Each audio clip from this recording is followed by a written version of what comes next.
Baştan sona bizi bekler bahar. Sonuncu melekler bir an terk etti. İhaneti ufak yaşta gördüm hayat gerçekliği. Karanlıkta tek kaldım bekledim. Fırtınaya karşı vücutlarımızı sert etti. Gözler gördü en büyük abim ellerinde öldü. Havada gitti umutlar söndü. Yılbahat yağmuru yüzlere öldü.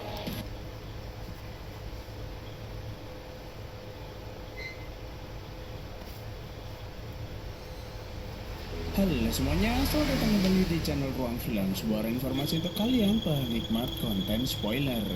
Oke, kali ini kita akan membahas film berjudul Idiot Crazy. Film ini menceritakan seorang pria yang hidup dalam kapsul hibernasi selama 200 tahun. Akan tetapi, saat bangun dari hibernasinya, bukan masa depan canggih yang ia bawa, melainkan kemunduran peradaban manusia. Tanpa berlama-lama, mari kita langsung masuk aja ke pembahasan filmnya. Film dibuka dengan sebuah narasi yang menyebut bahwa di masa depan manusia akan semakin pintar dan dunia semakin canggih. Seperti yang kita ketahui, ilmuwan jenius telah ada sejak zaman dahulu, bahkan banyak ilmuwan atau filsuf lahir jauh sebelum era Masehi. Dan tentunya seiring perkembangan zaman, pengetahuan akan semakin meningkat dan masa depan menjadi lebih berada. Akan tetapi yang terjadi adalah sebaliknya. Orang-orang cerdas di dunia mulai mementingkan diri sendiri.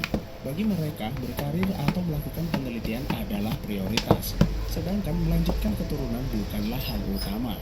Yang pada akhirnya mereka itu terlalu sibuk dengan pekerjaan dan berujung pada hilangnya keinginan punya anak. Hasilnya adalah orang cerdas di dunia semakin langka. Tidak bisa dipungkiri bahwa genetik orang tua adalah faktor internal yang turun kecerdasan seseorang. Meskipun secara eksternal orang bisa pandai karena rajin belajar.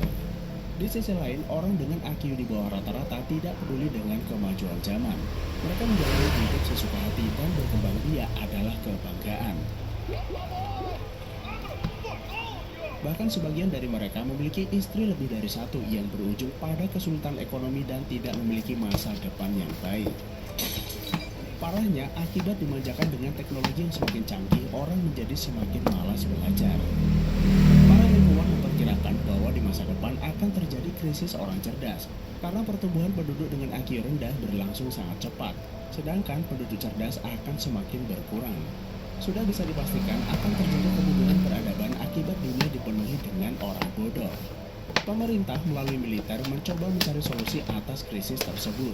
Mereka memulai proyek membuat kapsul hibernasi yang bisa menidurkan orang selama bertahun-tahun. Tujuan dari proyek tersebut adalah mereka akan menyimpan orang-orang cerdas lalu membangunkannya saat dunia mengalami kemunduran peradaban.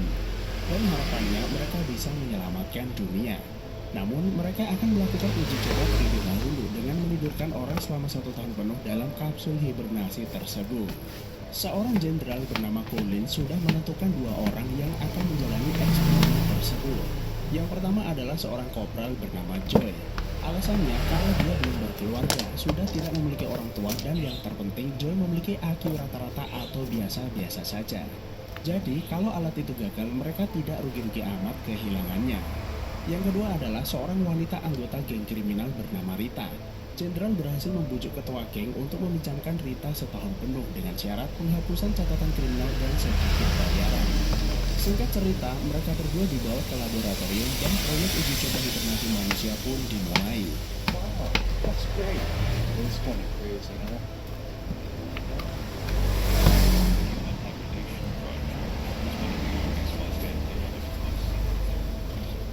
Akan tetapi, Jenderal Colin, salah satu inisiator program tersebut, ditahan karena terlibat dalam bisnis kriminal.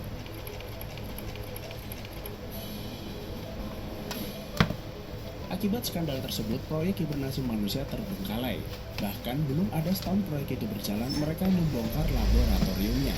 Joy dan Rita akhirnya terlupakan dan kapsul hibernasi mereka tertimbun jembatan sampah selama bertahun-tahun lamanya.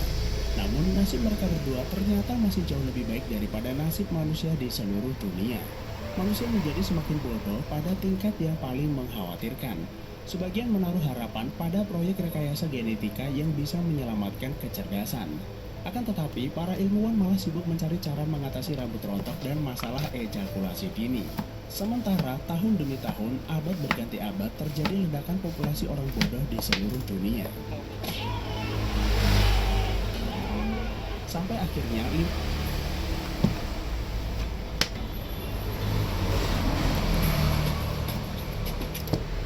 tahun kemudian akan pikiran manusia mencapai titik terendah di mana manusia tidak mampu mengatasi masalah paling mendasar.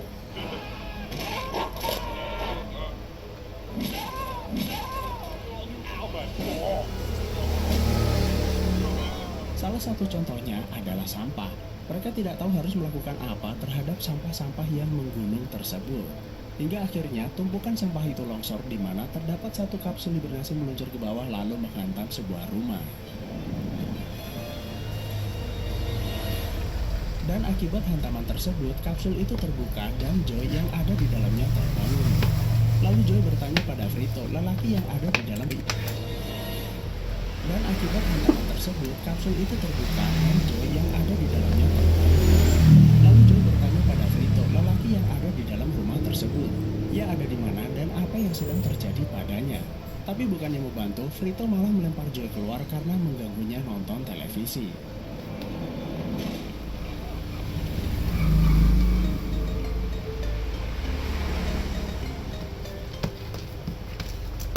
Setelah itu, Joy berkeliling mencari bantuan pada orang-orang yang ada di sekitarnya. Tapi saat bertanya, mereka malah mengusirnya karena Joy dianggap sombong. Mereka berbicara dengan bahasa gaul tanpa tata bahasa yang baik. Sedangkan Joy berbicara dengan kalimat normal karena itu ia dianggap sombong. Joy kemudian masuk ke rumah sakit yang ada di depannya.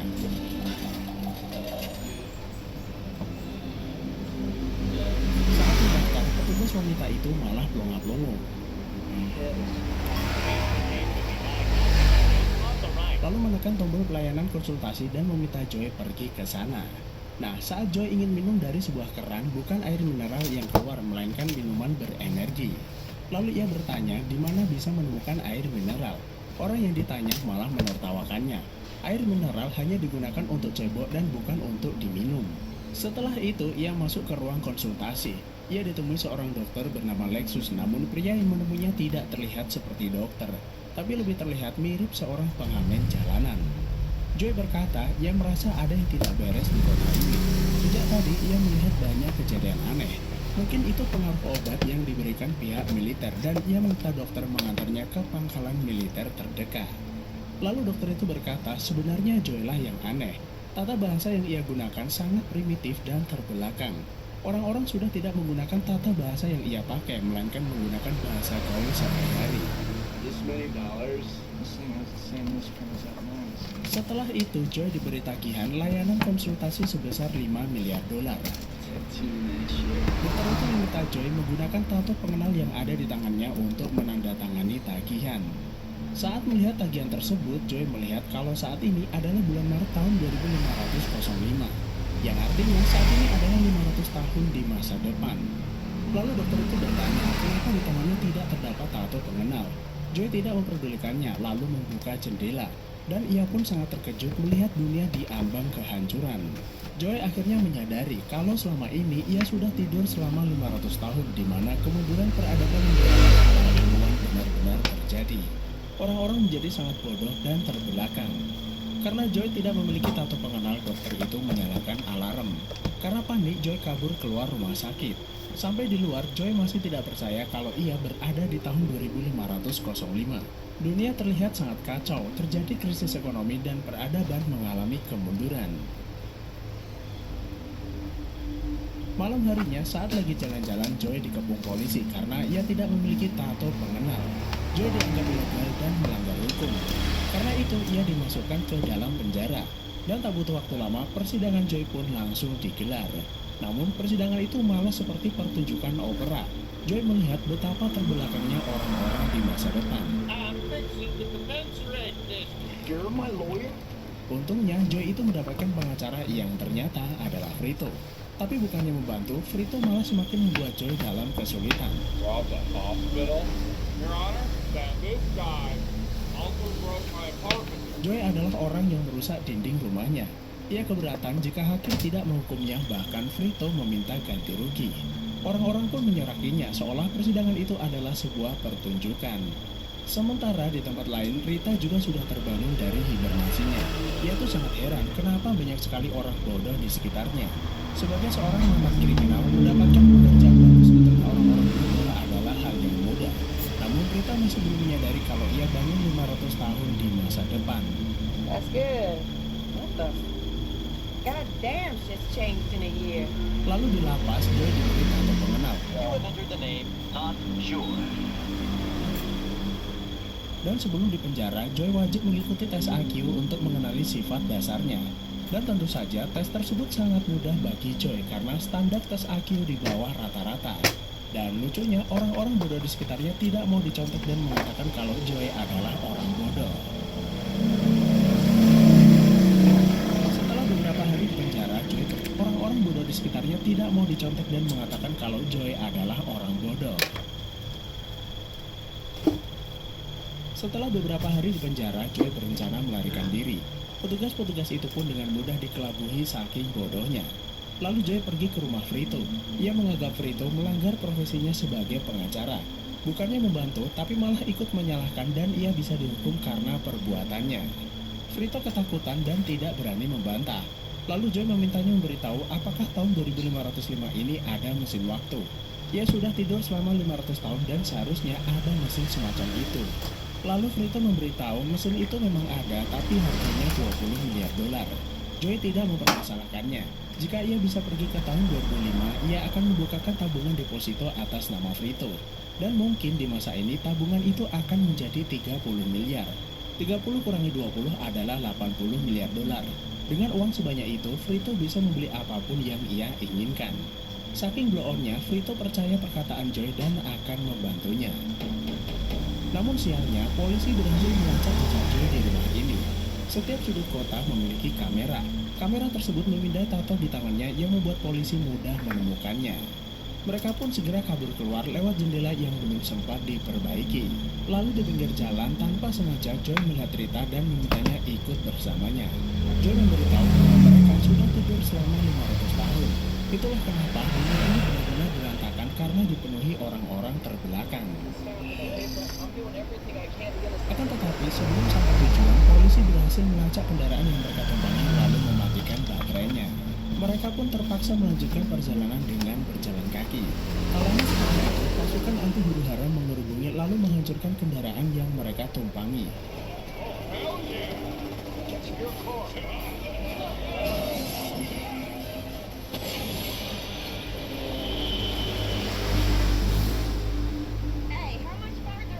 Keesokan harinya, mereka sampai ke sebuah kota yang terlihat cukup modern meskipun berantakan. Rita sebenarnya khawatir.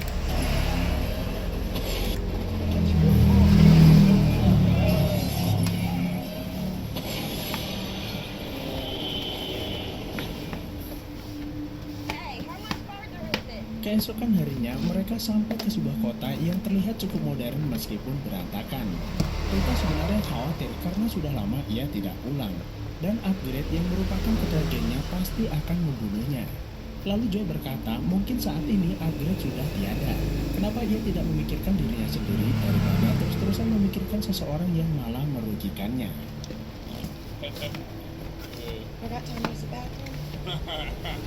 Lalu Rita izin ke toilet karena ia belum buang air selama 3 hari. Sialnya, kamera pengawas mendeteksi keberadaan Joy dan polisi pun berdatangan lalu menangkapnya.